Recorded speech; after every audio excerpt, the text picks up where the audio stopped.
السلام علیکم ورحمۃ اللہ وبرکاتہ۔ نحمده ونصلي على رسوله الکریم، اما بعد۔ محترم دوستوں اور بزرگوں،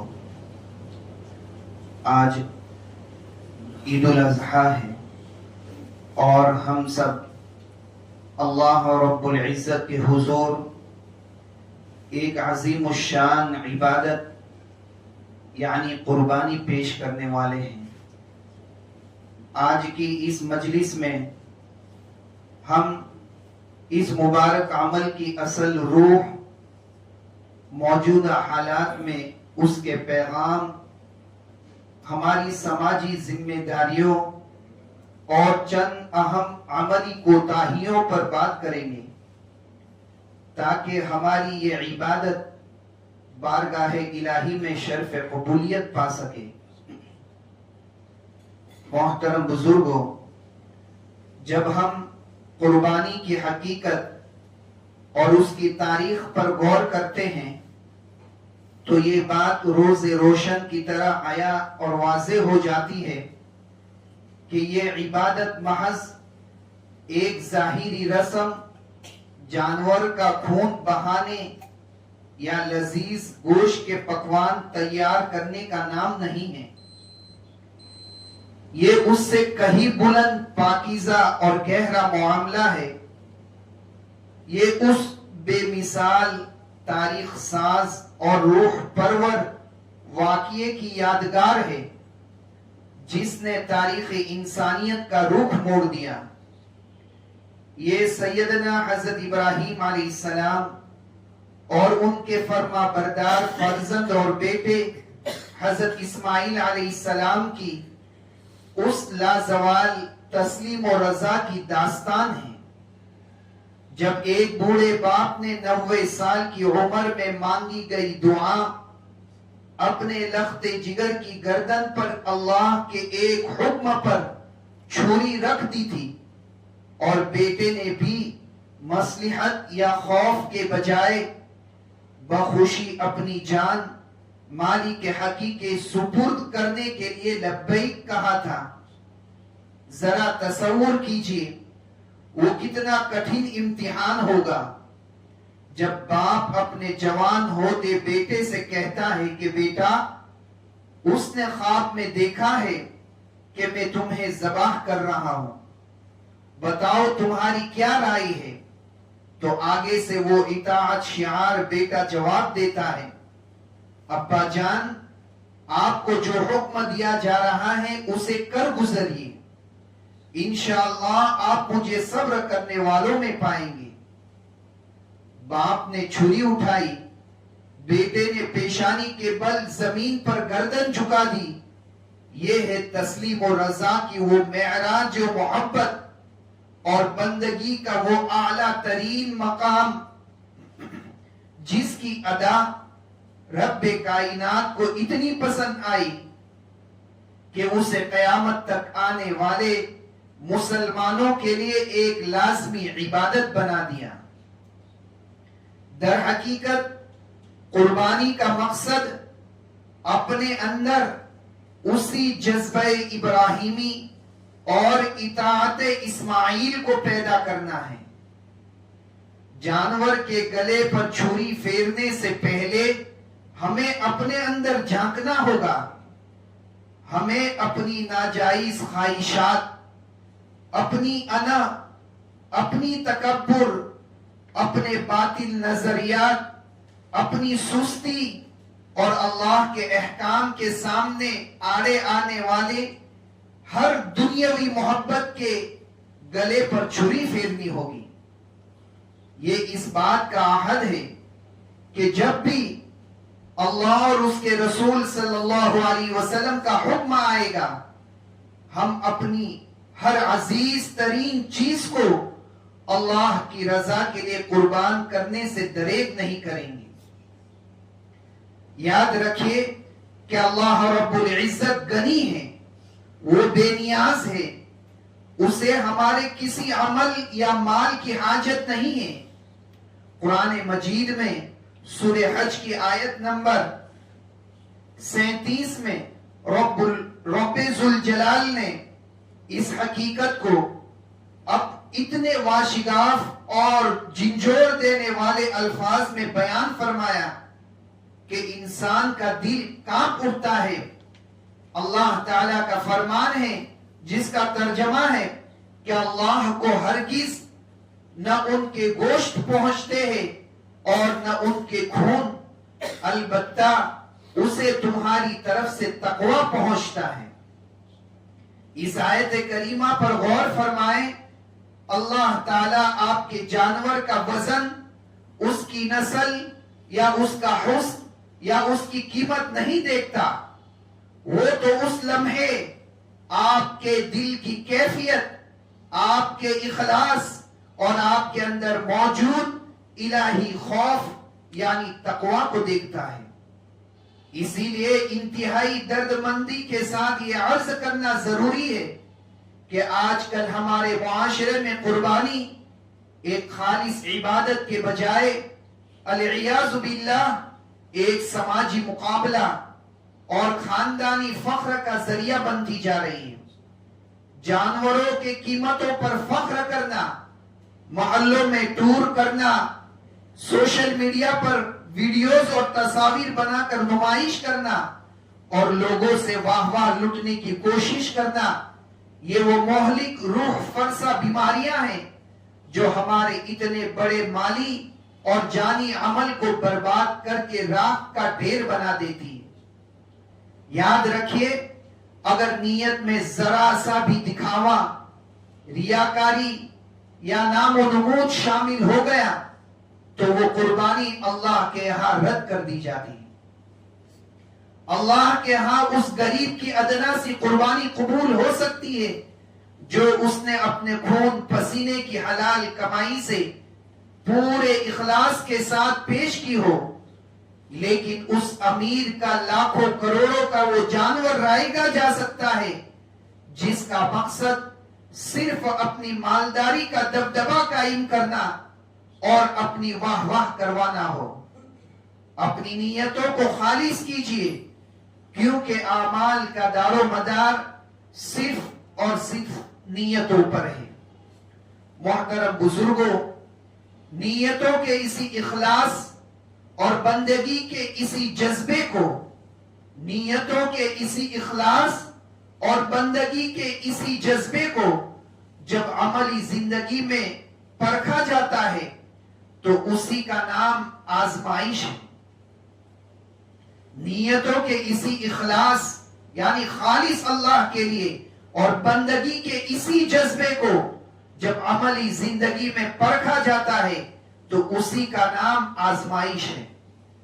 جب ایک مومن اللہ کی رضا کے لیے سب کچھ قربان کرنے کا عہد کرتا ہے تو پھر حالات اس کے اس دعوے کا امتحان لیتے ہیں۔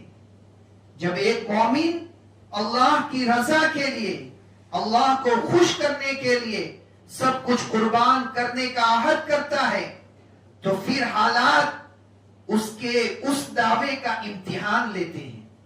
یہی وجہ ہے کہ جب ہم اپنے جد امجد سیدنا حضرت ابراہیم علیہ السلام کی پاکیزہ زندگی پر نظر ڈالتے ہیں تو ہمیں معلوم ہوتا ہے کہ ان کا کوئی بھی دن آزمائش، ابتلا اور قربانی سے خالی نہیں تھا۔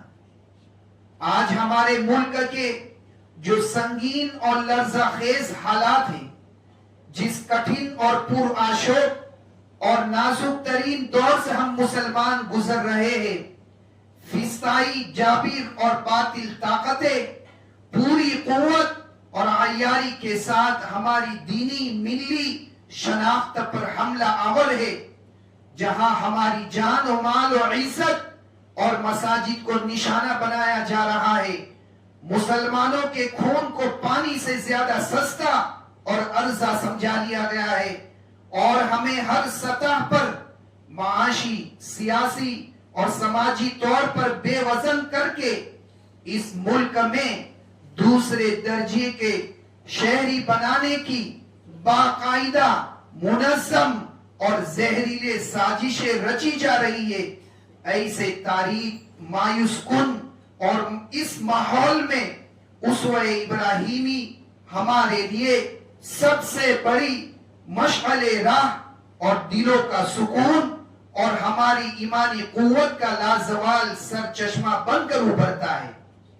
یاد کیجئے جد امجد حضرت ابراہیم علیہ السلام کے سامنے بھی وقت کی ایک ایسی ہی متکبر، ظالم، خدا بیزار اور فسطائی حکومت کھڑی تھی، جس کے پاس اقتدار کا نشہ تھا، مادی وسائل کی فراوانی تھی۔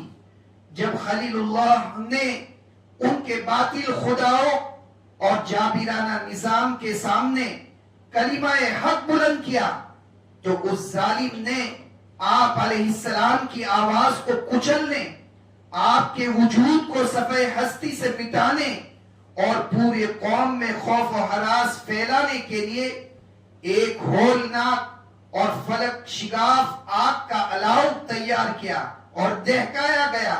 وہ آگ اتنی شدید تھی کہ پرندے بھی اس کے اوپر سے گزرتے ہوئے جل جاتے۔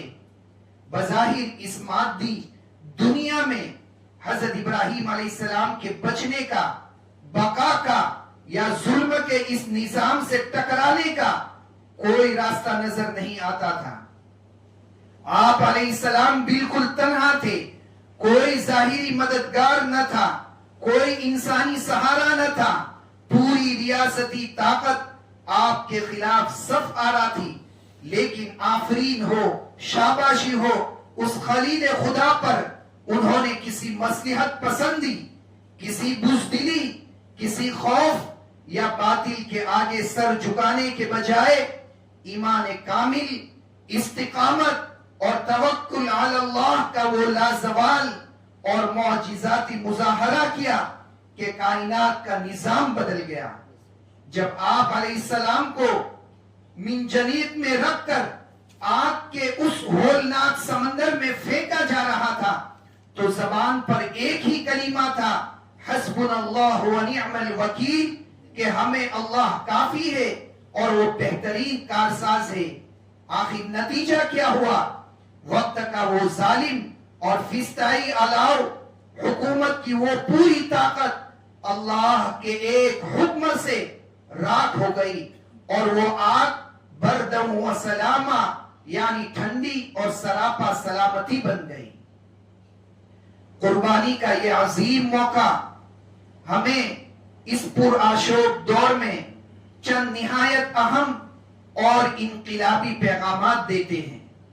سب سے پہلا پیغام ہمارے لیے یہ ہے کہ مایوسی کفر ہے اور نا امیدی مومن کا شیوا نہیں۔ حالات چاہے جتنے بھی ناسازگار ہو، ظلم کا اندھیرا کتنا ہی گہرا اور بھیانک کیوں نہ ہو جائے، دشمن کی فسطائیت کتنی ہی موزور کیوں نہ ہو، ایک سچا صاحب ایمان کبھی نا امید اور دل برداشتہ نہیں ہوتا۔ کیوں؟ اس لیے کہ حالات کی باغ دور اور اقتدار کی بساط کو الٹ پلٹنا کسی حکومت یا فسطائی طاقت کے ہاتھ میں نہیں، بلکہ احکم الحاکمین اللہ رب العزت کے ہاتھ میں ہے، جو رات کو دن اور دین کو رات میں بدلنے پر قادر ہے۔ قرآن کا اعلان ہے لا تیأسوا من روح اللہ، کہ اللہ کی رحمت سے نا امید نہ ہو۔ دشمن کی طاقت عارضی اور فانی ہے، جبکہ اللہ کی نصرت دائمی اور برحق ہے۔ دوسرا، ثابت قدمی، استقامت اور فولادی اتحاد۔ آزمائش کی ان کٹھن گھڑیوں میں ہمیں اپنے دین، اپنے ایمان اور اپنے حقوق پر سیسا پلائی ہوئی دیوار کی طرح ڈٹ جانا ہے۔ فسطائی طاقتوں کا سب سے بڑا ہتھیار یہ ہوتا ہے کہ وہ ہمیں کھاندوں میں بانٹ دیتے ہیں، ہمارے اندر خوف پیدا کر دے اور ہمیں آپس میں لڑا دے۔ اسوہ ابراہیمی کا پیغام یہ ہے کہ ہم اپنے تمام تر فروعی، مسلکی اور آپسی اختلافات کو بالائے طاق رکھ کر اللہ کی رسی کو مضبوطی سے تھام لے۔ جب تک ہماری صفوں میں اتحاد کی مضبوطی اور ایمان کی استقامت رہے گی، دنیا کا کوئی جابر نظام ہماری جڑیں نہیں ہلا سکتا. ہمیں اپنے حوصلوں کو بلند رکھنا ہوگا اور بکھرنے کے بجائے ایک مٹھی بننا ہوگا. تیسری بات، بزدلی اور خوف کے بتوں کا خاتمہ. قربانی کا سب سے بڑا نفسیاتی اور ایمانی سبق یہ ہے کہ انسان کے دل سے موت، مادی نقصان اور مخلوق کا خوف نکل جائے. جب ایک مسلمان جانور کے گلے پر چھری چلاتا ہے تو وہ دراصل اس بات کا اعلان کرتا ہے کہ اللہ، میری جان، میرا مال، میری اولاد اور میرا وجود سب کچھ تیرے لیے وقف ہے. جو قوم اور جو ملت اللہ کی راہ میں اپنی سب سے عزیز چیز قربان کرنے کا جذبہ اور طرف اپنے دلوں میں پیدا کر لے، بیدار کر لے، دنیا کی کوئی فضائی طاقت اسے کبھی بھی مغلوب نہیں کر سکتی. ظالم حکومتیں ہمیں اسی وقت تک ڈرا سکتی ہے جب تک ہمیں مال کا، عہدوں کا یا جان کا خوف ہو. جب دل سے یہ خوف نکل جائے اور ایمان کی غیرت جاگ اٹھے تو باطل کے بڑے سے بڑے ایوان لرزنے لگتے ہیں. یہ قربانی ہمیں بزدلی کی چادر پھینک کر عزت اور حمیت، غیرت اور وقار کے ساتھ جینے کا حوصلہ دیتی ہے. انشاءاللہ ہمارا وزن اس ملک میں کبھی بھی کم نہیں ہوگا، بشرطے کہ ہم اپنے اندر وہ ابراہیمی تڑپ، وہ اخلاص اور وہ ایمانی وزن پیدا کر لیں. محترم حضرات، اسلام کی خوبصورتی یہ ہے کہ اس کی کوئی بھی عبادت محض ایک طرفہ نہیں ہوتی. اس کے ہر حکم میں جہاں حقوق اللہ کی ادائیگی ہوتی ہے، وہی حقوق العباد یعنی بندوں کا حق کا پہلو اتنا ہی گہرائی اور خوبصورتی سے پرویا گیا ہوتا ہے کہ انسانی عقل دنگ رہ جاتی ہے.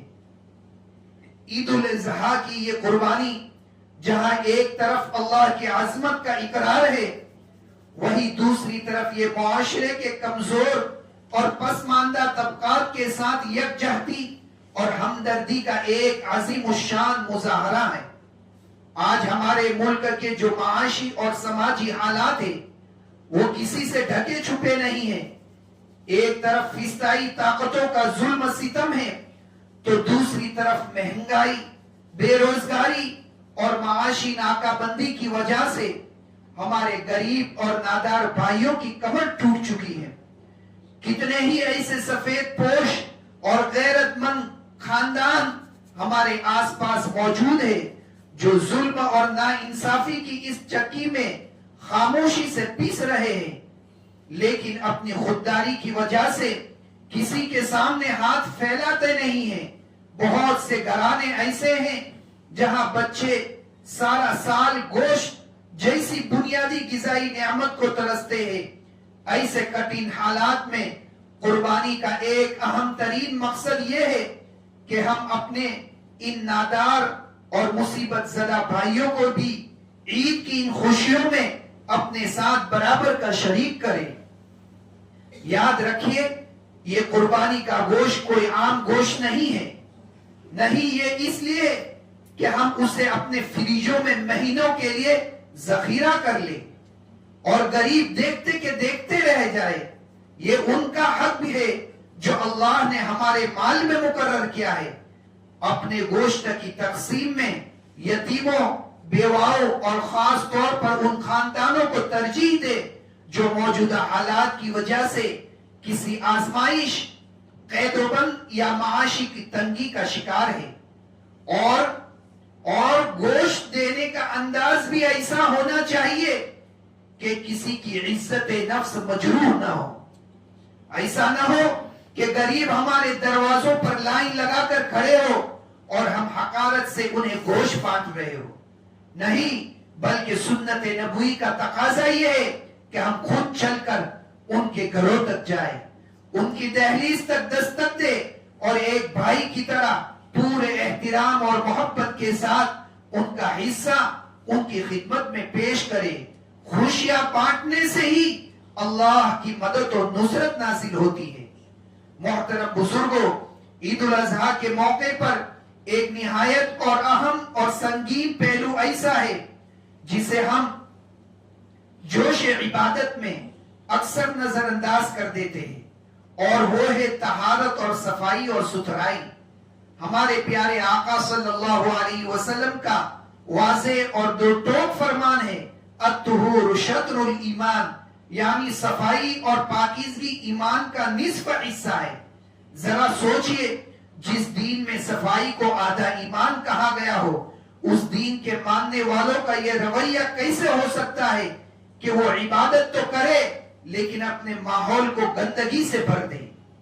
ہمیں یہ بات ہرگز نہیں بھولنی چاہیے کہ موجودہ نازک حالات میں دشمنان اسلام اور تعصب سے بھرا ہوا میڈیا ہمیشہ ہمارے طریقوں، ہماری تہذیب اور ہمارے اعمال پر گہری نظر رکھتا ہے۔